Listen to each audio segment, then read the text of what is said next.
میری دسترس میں ستارے. اس ناول کو تحریر کیا ہے مریم اکرام نے. شاید یہ شاہر کو شدت سے چاہنے اور محسوس کرنے کا اثر تھا یا شادی کے دوران لوگوں کی باتوں کا. لڑکا تو بہن کی خاطر نگار سے شادی کر رہا ہے. اتنی موٹی تو ہے نگار اور لڑکا دیکھو کسی شہزادے سے کم نہیں. خاصی مضحکہ خیز جوڑی ہے. آنٹی نگار کو کچھ دبلا ہی کر دیں، اس بیچارے کی تو قسمت ہی پھوٹ گئی. بھائی ایسے لڑکے بعد میں دوسری شادی کر لیتے ہیں. ایسی کتنی نشتر سی باتیں اس نے سنی تھیں، اسی لیے دل میں تہیہ کر لیا تھا کہ وہ ضرور اسمارٹ ہو جائے گی. اپنی سوچ کو عملی جامہ پہنانا چاہا تو ناشتے کی میز پر کئی باتیں سننے کو ملی. تم صرف سلائس لوگی؟ ارے طبیعت تو ٹھیک ہے تمہاری؟ اماں جانی کی مامتا پھڑکی. میں نے پراٹھا بنایا ہے تمہارے لیے، ایک سلائس سے کیا بنے گا؟ مہرین بھابھی کا جملہ اسے طنز ہی لگا. وہ خود کو کوسنے لگی. بھلا یہ سب کیسے کر سکتی ہے وہ؟ اسے شاہر بھی مسکراتا ہوا لگ رہا تھا. وہ آنکھ اٹھا کر اسے دیکھ نہیں سکی تھی. بخار تو نہیں ہو گیا؟ شادی کی تھکن بھی تو بہت تھی. اماں کا بھی طنز تھا یا تشویش، لیکن وہ خجالت کا شکار ہو گئی. جی اماں، سر میں درد ہے. اسے جھوٹ کا سہارا لینا پڑا. شاہر بیٹا، ناشتہ کر کے نگار کو چیک کر لینا. یہ تو کبھی بیمار ہی نہیں پڑی اور ڈبل روٹی سے تو 100 گز دور بھاگتی ہے. اماں کے کہنے پر شاہر نے سر کو اسبات میں جنجبش دی.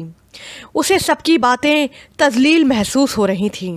ہاتھ میں پکڑا سلائس پلیٹ میں پٹک دیا اور کرسی گھسیٹ کر اٹھ کھڑی ہوئی. آنکھیں تیزی سے بھیگ رہی تھیں. وہ دھم دھم کرتی اپنے کمرے میں چلی گئی.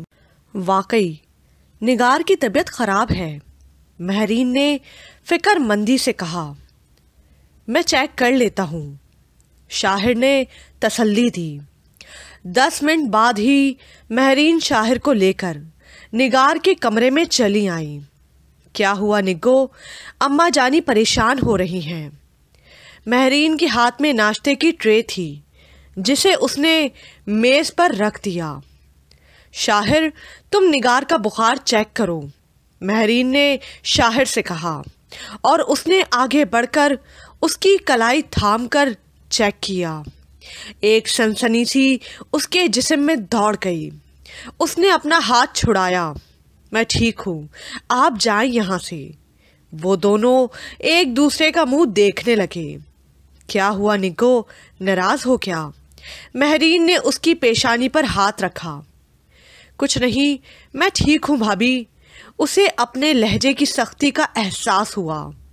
اوکے، ناشتہ کر کے یہ ٹیبلٹ لے لیں. شاہر نے اپنے بیگ سے ٹیبلٹ نکال کر پلیٹ میں رکھی. ایک نگاہ مہرین پر ڈالی اور کمرے سے چلا گیا. مجھے آرام کرنا ہے. وہ کروٹ بدل کر لیٹ گئی. مہرین کو باہر جانا پڑا. شوق تو سب اس وقت ہوئے جب وہ دوپہر اور رات کے کھانے پر بھی کمرے سے نہیں نکلی. مہرین دروازہ بجا بجا کر چلی گئی، لیکن اس نے ایک ہی ناپ پکڑی ہوئی تھی. کیا سمجھتے ہیں یہ سب؟ میں کھاؤں گی نہیں تو مر جاؤں گی. اس نے روتے ہوئے سوچا. ٹھیک ہی کہتی ہے منزہ، شاہر کو مجھ سے کوئی دلچسپی ہے ہی نہیں. وہ تو صرف مہرین بھابھی کی خاطر مجھے اپنائے گا اور میں مری جا رہی ہوں. پتہ نہیں کیا ہو گیا ہے مجھے، میں کیوں روئی جا رہی ہوں اس کے لیے. اس نے گھٹنوں میں سر دے لیا. وہ میرا ہے، پھر بھی چھن جانے کا ڈر کیوں ہے؟ مجھے یہ محبت نامکمل کیوں لگتی ہے؟ میرے دل کو قرار کیوں نہیں؟ یہ تشنگی میری جان لے لے گی. روتے روتے اس کی آنکھ لگ گئی. رات کے جانے کس پہر شدت سے بھوک کے احساس نے اسے بیدار کیا. اس کی 22 سالہ زندگی میں یہ پہلا موقع تھا کہ وہ بھوکی رہی تھی. اسے اپنے وجود سے جان نکلنے کا گمان ہو رہا تھا. مہرین بھابھی صبح ناشتہ رکھ گئی تھیں. وہ ابھی تک وہیں پڑا تھا. اس نے نقاہت سے اٹھتے ہوئے ٹرے سے رومال ہٹایا، 2 سلائس اور آملیٹ۔ اماں جانی، اس نے غنودگی میں آواز دی۔ اپنی آواز وہ خود بامشکل سن رہی تھی۔ بستر پر دوبارہ ڈھہ گئی۔ صبح تک بخار میں شدت آ گئی تھی۔ اماں جانی خود اسے بلانے آئیں اور نیم بے ہوش نگار کو دیکھ کر ان کے ہاتھ پاؤں پھول گئے۔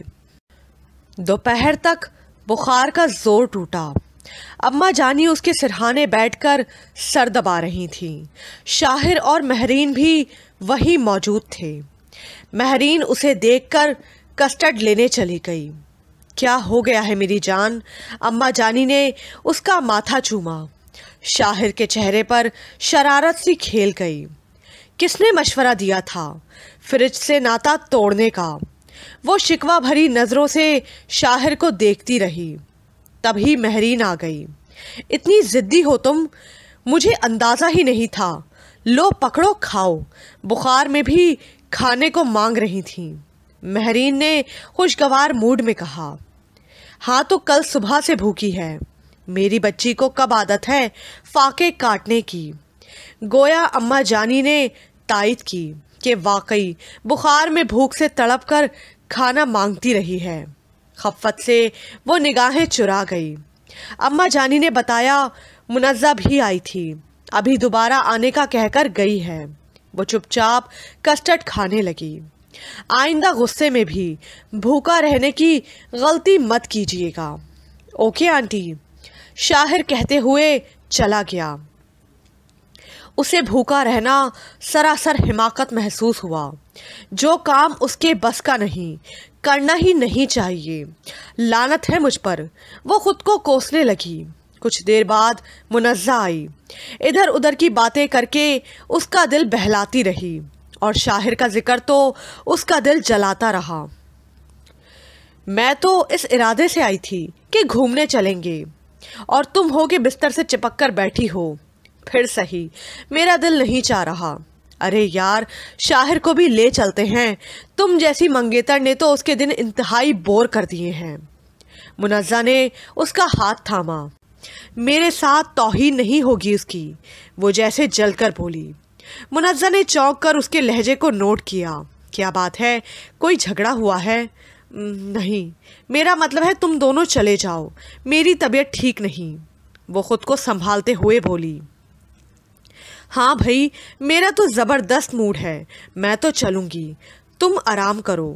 منزہ بیگ پکڑ کر کھڑی ہوئی، اس کے گال پر پیار کیا اور باہر چلی گئی۔ جو شام گہری ہوتی جا رہی تھی، دل پر طاری وحشت بڑھتی جا رہی تھی۔ آنکھیں تو خوش تھیں، لیکن دل بلک بلک کر رو رہا تھا۔ دل چاہ رہا تھا اس قصے کو ہمیشہ کے لیے ختم کر دے۔ اس نے سنا تھا محبت اپنا آپ خود منواتی ہے، لیکن اس کے ہاتھ میں سب کچھ ہوتے ہوئے بھی دامن خالی تھا۔ منزہ اس سے کتنا گھل مل گئی ہے، وہ اس کی ہر بات پر کھل کر ہنستا ہے۔ اب میں موٹی ہوں تو کیا ہو سکتا ہے؟ اس نے کبھی اس بارے میں ایک لفظ نہیں کہا۔ شاید وہ کہہ دے تو میری محبت کو سکون ملے، میں وہ سب کچھ کر لوں جو وہ چاہتا ہے، لیکن وہ تو ہے ہی صدا کا کٹھور۔ بھلا محبت کرنے والوں کو باندھ کر رکھا جا سکتا ہے؟ اس کا چہرہ آنسوؤں سے بھیگ گیا۔ مجھے تو اس کی محبت چاہیے، اس کی محبت کا ہار، نہ کہ مجبوریوں کی زنجیر۔ میں اسے اس زنجیر سے آزاد کر دوں گی۔ مجبوریوں کی سنہری زنجیر میں خود کو نہیں جکڑ سکتی۔ جب دل اور آنکھوں کی برسات منزل کا نشان پا کر رکی، تو کمرے کی بند کھڑکی سے اسے باہر بارش کا احساس ہوا۔ اس نے اٹھ کر کھڑکی کھولی۔ ہلکی ہلکی ہوا بھی چل رہی تھی۔ اس کے اندر لگی آگ کو جیسے سکون مل گیا۔ اپنے آپ کو ہلکا پھلکا محسوس کرتے ہوئے وہ نیچے چائے بنانے چلی گئی۔ اگلے دن سنڈے تھا۔ وہ دیر تک اپنے کمرے میں سوتی رہی۔ اس کا اٹھنے کا ارادہ تو ابھی نہ بنتا، لیکن صبح ہی صبح منزہ آ گئی۔ رات کو نیند آ گئی تھی۔ نگار بیزاری سے اپنا ہاتھ ہٹاتے ہوئے بولی، موٹی، دن کے 12 بج رہے ہیں اور تمہارا ابھی سورج ہی نہیں نکلا۔ منزہ نے اپنی گھڑی اس کے سامنے کی۔ اوہ، ناشتہ کر لیا سب لوگوں نے؟ تو اور کیا، میں نے تمہیں خود ہی نہیں اٹھایا۔ اب بتاؤ کیا ناشتہ کرو گی؟ مہرین کچن سے برآمد ہوئی۔ آلو والا پراٹھا مل جائے تو مزہ آ جائے۔ وہ اندر داخل ہوتے شاہر کی طرف طائرانہ نظر ڈال کر بولی، کچھ وقت لگے گا، 10 منٹ ٹھہرو۔ مہرین کہہ کر پلٹ گئیں۔ ٹھیک ہو گئیں آپ؟ شاہر نے مسکراتے ہوئے پوچھا۔ جی، وہ ٹیبل کے دراز سے چاکلیٹ نکالتے ہوئے بولی۔ صبح ہی صبح، منزہ نے ٹوکا۔ ابھی خود تو کہہ رہی تھیں کہ آدھا دن ہو چکا ہے۔ وہ ضد میں آ کر ایسا کر رہی تھی۔ محترمہ، ابھی تو آپ نے ناشتہ کرنا ہے، شاہر نے اخبار سے جھانکتے ہوئے کہا۔ وہ لاپرواہی سے چاکلیٹ کھانے لگی۔ کل ہم دونوں بارش میں بھیگ گئے تھے۔ میں نے شاہر کو سارا شہر گھمایا، زو بھی لے گئی تھی، منزہ نے بڑے شوق سے بتایا۔ اچھا، کیسا لگا شہر؟ بہت زبردست، اور آج تو ویسے بھی میوزک کانسرٹ میں جا رہے ہیں، آپ بھی چلیں گی ہمارے ساتھ؟ شاہر اسے بالکل کھلنڈرا سا لڑکا لگا۔ اس پر ایک نگاہ ڈال کر وہ منزہ کی طرف دیکھنے لگی۔ مجھے نہیں اچھے لگتے میوزک کانسرٹ، وہ بے رخی سے بولی۔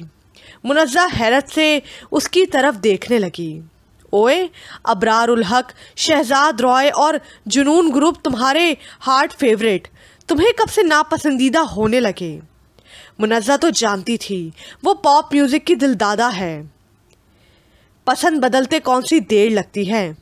وہ اٹھ کر کچن میں گئی، کچھ دیر میں واپس آئی تو جیم سے بھرا ہوا سلائس پکڑا تھا۔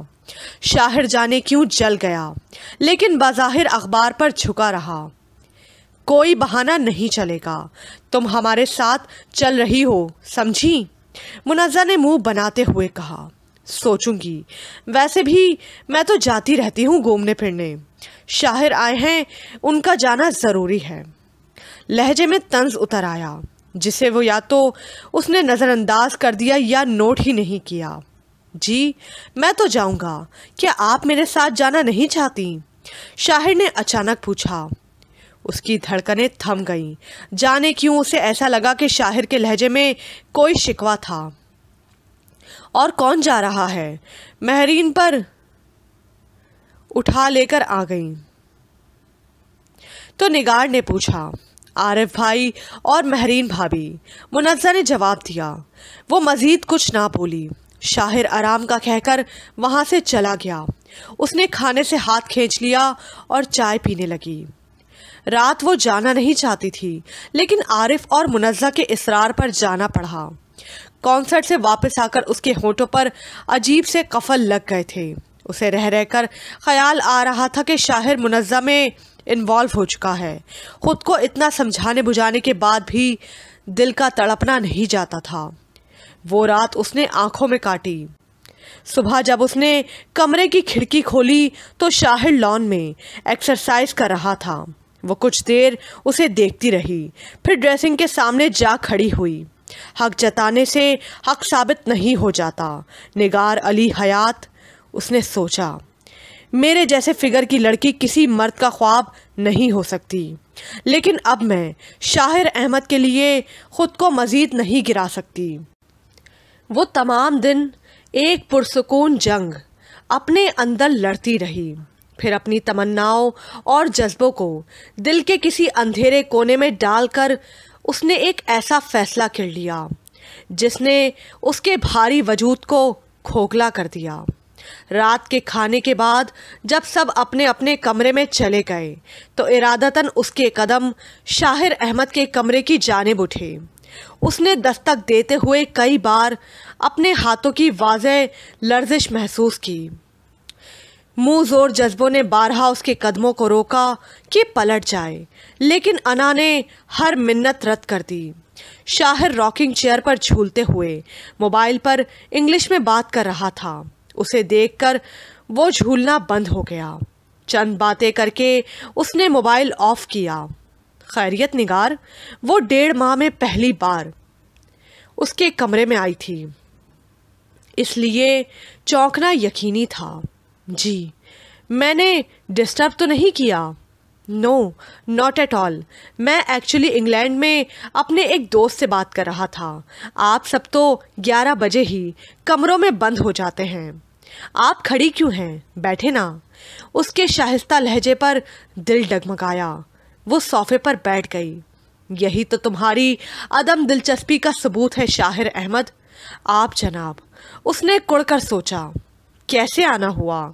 میرا مطلب ہے، میں تو سمجھا تھا آپ کو مجھ سے الرجی ہے۔ وہ مسکرایا، وہی دل مو لینے والی قاتل مسکراہٹ، چمکتی ستاروں سی آنکھیں۔ وہ نظریں چرا گئی۔ آنکھ ملائے اتنی ہمت نہیں ہو سکتی تھی۔ الرجی کا مرض کس کو ہے، اس بات کو جانے دیں۔ بہرحال اس کا علاج آپ کے پاس نہ صحیح لیکن میرے پاس ضرور ہے۔ وہ پلکیں جھکائے بولی۔ کیا مطلب؟ کیا ڈاکٹری کا شوق بھی ہے؟ وہ شوخی سے بولا۔ شاہر احمد، اس نے بائیں ہاتھ کی تیسری انگلی میں ڈائمنڈ کو گھمایا، اتارتے ہوئے دل پر آرے چل رہے تھے۔ وہ اس کی غیر معمولی سنجیدگی پر ٹھٹکا۔ شاہر، میں نے بہت سوچا اور اس نے آنسو ضبط کیے۔ وہ پوری جان سے اس کی طرف متوجہ تھا۔ ہم دونوں۔ وہ صوفے سے اٹھی اور لفظوں کو ترتیب دینے لگی۔ ہم دونوں ایک دوسرے کے ساتھ سوئٹیبل نہیں۔ اس نے انگوٹھی کھینچ کر اتاری اور اس کی طرف بڑھائی۔ جی، کیا کہہ رہی ہیں آپ؟ وہ ایک جھٹکے سے اٹھا۔ میں آپ کو یقین دلاتی ہوں شاہر احمد کہ مہرین بھابھی کے گھر کو کوئی نقصان نہیں پہنچے گا، لیکن پلیز، زندگی کی اتنی لمبی مسافت کوئی زنجیر پہن کر طے نہیں کی جا سکتی۔ وہ بہت ضبط سے بولی۔ اندر ماتم شروع ہو چکا تھا۔ میں، شاہر اب تک حیرت کی زد میں تھا۔ محترمہ، میرا مطلب ہے نگار، میں نے تو آپ کا دل دکھانے والی کوئی بات نہیں کی، بلکہ میں تو… وہ اسے وضاحتیں دینے لگا۔ کاش کوئی دل دکھانے والی بات کہی ہوتی۔ اس نے ہونٹ کاٹتے ہوئے سوچا۔ مجھے اندازہ نہیں تھا کہ آپ میرے بارے میں ایسی رائے رکھتی ہیں۔ وہ مٹھیاں بھیج کر بولا۔ نگار نے رنگ میز پر لڑکا دی اور ساتھ ہی بریسلٹ بھی میز پر رکھ دیا۔ آپ اطمینان سے جائیے، مہرین بھابھی یہاں بہت خوش رہیں گی۔ جس خوف سے آپ نے میرا ساتھ قبول کر لیا، اس خوف کے حصار سے خود کو آزاد کر لیں۔ نہ تو آپ ان پڑھ ہیں اور نہ میں جاہل، تو پھر ایک تنگ نظری کے فیصلے پر اتنی تابعداری نہ آپ کو سوٹ کرتی ہے اور نہ مجھے۔ وہ کہہ کر جانے کے لیے پلٹی۔ نگار، میں نے کسی بات پر کوئی اعتراض نہیں کیا تھا، پھر آپ نے اتنا سب کچھ کیسے سوچ لیا؟ شاہر نے روکا۔ کیا غلط سوچا؟ وہ بغیر پلٹے بولی۔ شاہر سٹپٹا کر رہ گیا۔ وہ ایک پل اس کے جواب کی منتظر رہی، پھر کمرے سے چلی گئی۔ دماغ خراب ہو گیا ہے تمہارا۔ اتنی اجازت کس نے دی تمہیں کہ تم بڑوں کے کیے ہوئے فیصلوں کو رد کرو؟ عارف بھائی اچھے خاصے غصے میں اسے ڈانٹ رہے تھے۔ آخر کیا افطار ٹوٹی کہ تم نے شاہر جیسے لڑکے کے ساتھ یہ سلوک کیا؟ اماں جانی کے لہجے میں بھی غصہ تھا۔ وہ سر جھکائے بیٹھی رہی۔ کیوں کیا تم نے ایسا نگار؟ عارف تھکے ہوئے لہجے میں پوچھتے ہوئے اس کے قریب آ بیٹھے۔ بھائی، میرے پاس آپ کے کسی سوال کا جواب نہیں، وہ بھرائی ہوئی آواز میں بولی۔ کیا شاہر نے کچھ کہا؟ عارف نے پوچھا۔ اس نے نفی میں سر ہلایا۔ اماں جانی، جہاں محبتوں کی جگہ مجبوریاں ہوں، وہاں زندگی باخوشی نہیں بتائی جا سکتی، اور میں نے مجبوریوں کی ہر دیوار گرا کر یہ فیصلہ کیا ہے۔ راستہ صاف ہے اب، میرے لیے بھی اور اس کے لیے بھی۔ وہ اٹھ کر جانے لگی۔ کیسی مجبوریاں؟ عارف نے روکا۔ مجبوریاں سب کو نظر آ رہی ہیں بھائی، وضاحت کی ضرورت نہیں۔ بہرحال اب آپ مزید کچھ مت پوچھیے گا۔ وہ تیزی سے کمرے سے نکلی تو شاہر سے سامنا ہو گیا۔ دونوں کی نظریں ملیں لیکن وہ فوراً وہاں سے چلی گئی۔ سیڑھیاں چڑھتے ہوئے بھی اس نے شاہر کی نظروں کا تعاقب محسوس کیا۔ شاہر مہرین کے کمرے میں آیا۔ وہ بیڈ پر نیم دراز ہاتھ مسل رہی تھی۔ موڈ سخت آف تھا۔ شاید رشتہ ختم ہونے کا نہیں، نگار کا شاہر کو ٹھکرا دینے کا غصہ تھا۔ میں واپس جا رہا ہوں آپی، وہ سینے پر ہاتھ باندھے تحمل سے بولا۔ تم کیوں جا رہے ہو؟ میں ممی پاپا کے آنے سے پہلے تمہارے لیے لڑکی تلاش کر لوں گی، وہ تپے ہوئے لہجے میں بولی۔ وہ مسکرا دیا۔ کوئی نازک اور خوبصورت لڑکی جو تمہارے ساتھ چل سکے۔ میں تو آپ کی نند کے قابل بھی نہیں تھا آپی، جسے آپ میرے لیے سوٹیبل نہیں سمجھتی تھیں۔ لہجے میں طنز بھی تھا اور دکھ بھی۔ شاہو میری جان، وہ تڑپ کر اس کے قریب آئیں۔ آپ نہیں سمجھیں گی آپی، وہ دونوں ہاتھ تھام کر بولا۔ میں سب سمجھتی ہوں، تم دیکھنا، میں منزہ کے لیے تمہاری بات کروں گی۔ تمہاری تو اچھی انڈرسٹینڈنگ ہو گئی ہے نا اس سے۔ وہ ہتھیلی پر سرسوں جمانے کے لیے تیار بیٹھی تھی۔ نہیں آپی، مجھے واپس جانا ہے، وہ دو ٹوک لہجے میں بولا۔ میں جانتی ہوں شاہو، میری وجہ سے تمہاری عزت نفس کو ٹھیس پہنچی ہے، لیکن یہ بھی تو سوچو، وہ خود راستے سے ہٹ گئی۔ وہ بہن تھی، جو سوچا کہہ دیا۔ شاہر کو بہن کی معصومیت پر پیار آیا تو مسکرا دیا۔ میں پرسوں کی سیٹ اوکے کروا رہا ہوں، ممی کو کچھ بھیجنا ہو تو دے دیں، میں پیکنگ کر لوں گا۔ وہ کمرے سے نکلنے لگا۔ شاہو، منزہ کے لیے پلیز آپی، اس نے ہاتھ کے اشارے سے روک دیا۔ عارف اور امی دونوں سخت شرمندہ تھے، جبکہ شاہر اپنی فیلنگز کو کوئی نام نہیں دے پا رہا تھا۔ یہ سچ ہے کہ اس نے پہلی ہی نظر میں نگار کی آنکھوں میں اپنے لیے پسندیدگی کی جھلک دیکھ لی تھی۔ وہ اس کی منگیتر تھی اور اس نے جان لیا تھا کہ یہ رنگ نگار کے لیے بھی نئے ہیں۔ جہاں تک اپنے جذبات کا تعلق تھا تو وہ محسوس کرنے کے باوجود خاموش پالیسی پر عمل پیرا تھا۔ جانے سے پہلے وہ بھی اسی طرح چپکے سے نگار کے کمرے میں آیا جس طرح وہ آئی تھی۔ نگار بھی اسے دیکھ کر حیرت زدہ ہوئی تھی۔ میں صبح واپس جا رہا ہوں، شاہر اس کے ویران اور اداس چہرے کو دیکھ کر بولا۔ نگار کا دل پاتال کی سمت گر رہا تھا۔ یہ بریسلیٹ ایک گفٹ تھا، میں واپس نہیں لے جاؤں گا، آپ کو لوٹانے آیا ہوں۔ اس نے ہاتھ میں پکڑا بریسلیٹ میز پر رکھ دیا۔ نگار، میں نے کبھی آپ کو ہرٹ کرنا نہیں چاہا، لیکن میری کسی بات سے آپ کو کوئی تکلیف پہنچی ہو تو میں معذرت چاہتا ہوں۔ اللہ حافظ۔ یہ کہہ کر وہ رکا نہیں اور نگار کے چہرے پر آنسو پھیلتے چلے گئے۔ منزہ کافی دن بعد کراچی سے آئی تو اس کے لیے یہ خبر دھماکے سے کم نہیں تھی۔ یہ سب کیا بکواس ہے؟ کسی نے بھی کوئی جواب نہ دیا تو وہ نگار کو جھنجھوڑنے لگی۔ یہ بکواس نہیں، حقیقت ہے، وہ کرچی کرچی دل کے ساتھ بولی۔ شٹ اپ، تمہیں تو اس سے محبت ہو گئی تھی، پھر ایسا کیوں کیا؟ اس کو منزہ کی تشویش بری لگی۔ اور تمہیں؟ نگار اپنے اندر کی تلخی نہ چھپا سکی۔ اس کے سوال پر منزہ چکرا کر رہ گئی۔ میں؟ کیا مطلب ہے تمہارا؟ تم یہ سمجھ رہی ہو کہ میں اور شاہر؟ او مائی گاڈ! منزہ کو سخت افسوس ہوا۔ Very sad. تمہیں کم از کم مجھ پر اعتبار کرنا چاہیے تھا نگار علی۔ منزہ کا لہجہ ایسا تھا کہ نگار جزبز ہو گئی۔ وہ جتنی دیر میرے ساتھ رہا، دوستوں کی طرح رہا، میں تمہیں احساس دلانا چاہتی تھی کہ تم شاہر سے صورت میں بالکل کم نہیں۔ میں تمہیں طنز کر کے جتانا چاہتی تھی کہ تم خود پر کنٹرول کرو، لیکن یہ نہیں چاہا تھا کہ تم… وہ کہتے کہتے رک گئی، پھر بیگ اٹھا کر کھڑی ہو گئی۔ مجھے بے حد افسوس ہے نگار کہ تم نے میرے خلوص کو اتنی بے دردی سے داغدار کیا۔ بعض اوقات ڈاکٹر کو علاج کے لیے بہت کڑوی دوائی دینا پڑتی ہے نگار۔ وہ کمرے سے نکل گئی۔ منزہ پچھتاوے اور جلد بازی کا پہلا کانٹا لگتے ہی وہ بلبلا اٹھی۔ اس نے شاہر سے منگنی توڑ کر سب کو خود سے ناراض کر لیا تھا، اور سب سے زیادہ وہ خود سے ناراض تھی۔ یہ الگ بات ہے کہ افشا نہ ہوا تجھ پہ، ورنہ کتنا محسوس کیا میں نے تجھے تیرے بعد۔ منزہ بھی ایسی خفا ہوئی کہ دوبارہ خبر نہ لی۔ اماں جانی بھی اکھڑی اکھڑی رہتی۔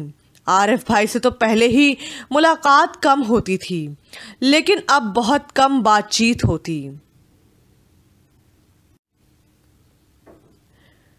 وہ جتنی دیر میرے ساتھ رہا دوستوں کی طرح رہا۔ میں تمہیں احساس دلانا چاہتی تھی کہ تم شاہر سے صورت میں بالکل کم نہیں۔ میں تمہیں طنز کر کے جتانا چاہتی تھی کہ تم خود پر کنٹرول کرو، لیکن یہ نہیں چاہا تھا کہ تم۔ وہ کہتے کہتے رک گئی، پھر بیگ اٹھا کر کھڑی ہو گئی۔ مجھے بے حد افسوس ہے نگار کہ تم نے میرے خلوص کو اتنی بے دردی سے داغدار کیا۔ بعض اوقات ڈاکٹر کو علاج کے لیے بہت کڑوی دوائی دینا پڑتی ہے نگار بیگم۔ وہ کمرے سے نکل گئی۔ منزہ پچھتاوے اور جلد بازی کا پہلا کانٹا لگتے ہی وہ بلبلا اٹھی۔ اس نے شاہر سے منگنی توڑ کر سب کو خود سے ناراض کر لیا تھا، اور سب سے زیادہ وہ خود سے ناراض تھی۔ یہ الگ بات ہے کہ افشا نہ ہوا تجھ پہ، ورنہ کتنا محسوس کیا میں نے تجھے تیرے بعد۔ منزہ بھی ایسی خفا ہوئی کہ دوبارہ خبر نہ لی۔ اماں جانی بھی اکھڑی اکھڑی رہتی۔ عارف بھائی سے تو پہلے ہی ملاقات کم ہوتی تھی، لیکن اب بہت کم بات چیت ہوتی۔ اسی دوران سعدی کی سالگرہ کا دن آن پہنچا۔ اب سب کو منانا بھی تھا، ایک سوری کہہ دینے سے بات ختم نہیں ہو جانی تھی۔ بہرحال کسی نہ کسی طرح سب کو منا کر پرانے موڈ میں لے آئی۔ خود کو تو وہ لمحہ لمحہ سنبھال رہی تھی۔ سعدی کی سالگرہ گھر پر ہی منائی گئی۔ مہرین بھابھی کے ممی پاپا کا فون بھی آیا تھا، اور وہ چور سی بن گئی۔ بوریت کا احساس ایک دم بڑھ گیا تھا۔ اپنی زندگی کو نئے سرے سے شیڈیول کرنے کے لیے اس نے کمپیوٹر کلاسز جوائن کر لیں۔ السلام علیکم خالہ جان۔ وعلیکم السلام بھانجی، جیتی رہو۔ خالہ کے بجائے احسن نے برجستگی سے بزرگانہ انداز میں کہا۔ اس نے گھوم کر اس کی طرف دیکھا۔ بڑا شوق ہے بڑی اماں بننے کا۔ اردو ٹھیک کرو اپنی، بڑے ابا کہو۔ وہ شوخی سے بولا۔ منزہ کہاں ہے خالہ جان؟ اس نے بیگ رکھتے ہوئے ادھر ادھر دیکھا۔ کچن میں کوئی علم غلم بنانے کی سر توڑ کوشش کر رہی ہے۔ جواب پھر احسن کی طرف سے آیا۔ منزہ نگار کی آواز سن کر کچن سے باہر نکلی، پھر دروازے پر ہی رک گئی۔ اپنی دھماکہ خیز کزن دیکھ کر حواس اڑ گئے کیا؟ احسن دونوں کی طرف اڑتی نگاہ ڈال کر بولا۔ تم چپ نہیں رہ سکتے۔ نگار نے زچ ہو کر مکہ لہرایا۔ منزہ کی بے اختیار ہنسی نکل گئی۔ تب وہ منزہ کی طرف بڑھی اور اس کے گلے میں باہیں ڈال دیں۔ تمہاری قسم نہ ٹوٹے، خود آ گئی ہوں، ناراضی ختم کر دو۔ وہ شرمندہ بھی تھی۔ ارے واہ، کیا ڈائلاگ ہے، کہاں سے اچکا؟ احسن صوفے سے اٹھ کر ان کے قریب آیا۔ باقاعدہ سین۔ باہوں میں گھری منزہ کو دیکھ کر معنی خیز لہجے میں بولا۔ خالہ جانی منع کریں سے۔ نگار نے ہنسی دبائی۔ اچھا بھائی، سنجیدہ ہو جاتے ہیں۔ یہ بتائیے کہاں تھیں اتنے دن سے؟ وہ واپس صوفے سے ٹک گئی۔ اماں بتا رہی تھی تم کراچی یونیورسٹی میں داخلہ لے رہے ہو، یہاں کیا تکلیف ہے؟ تکلیف کوئی نہیں، صوبیہ وہاں ہے نا، وہ زیر لب بولا۔ نہیں بھائی، دراصل چاچو بیمار ہیں، ان کا کوئی بیٹا تو ہے نہیں، اسی لیے وہاں روز آنے جانے سے مسئلہ ہو رہا تھا۔ آخری سال ہے اس لیے مائیگریٹ کر لیا۔ منزہ جواب دیتے ہوئے مسکرا رہی تھی۔ چلو اچھا ہے، لاہور کی لڑکیوں کی جان چھوٹی۔